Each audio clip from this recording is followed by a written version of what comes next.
And so what are some of the threats in the event that security wasn't considered during the development? So one of the biggest threats comes from anything that's got a microphone, a video camera, or a speaker in it.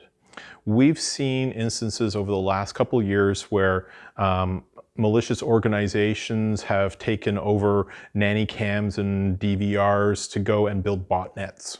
We've seen incidences where people who are the support organization for, say, a digital personal assistant of one form or another have listened in on the conversations or seen the video of the conversations. We've even had court cases where there was a murder that the prosecution then went and subpoenaed the background noise recordings from an Alexa device, and that was last year. So we know that these devices are in an always-on situation, and what you do with that data becomes a real consideration. Mm-hmm.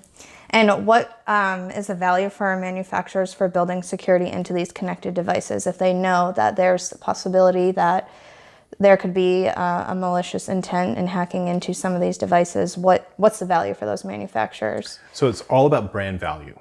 So if you are in the news for the wrong reasons, it is not going to help your shareholders. It is not going to help your future business if you're known as being insecure.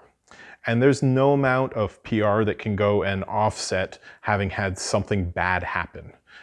If you are the sole provider of a something, maybe you might be in a better position, but it's a competitive landscape that's out there.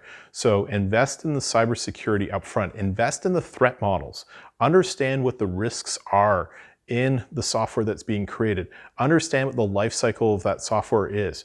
For practical purposes, because people are expecting that software is somehow magically perfect, you need to attain a bar that is far greater than any piece of hardware that you might have designed.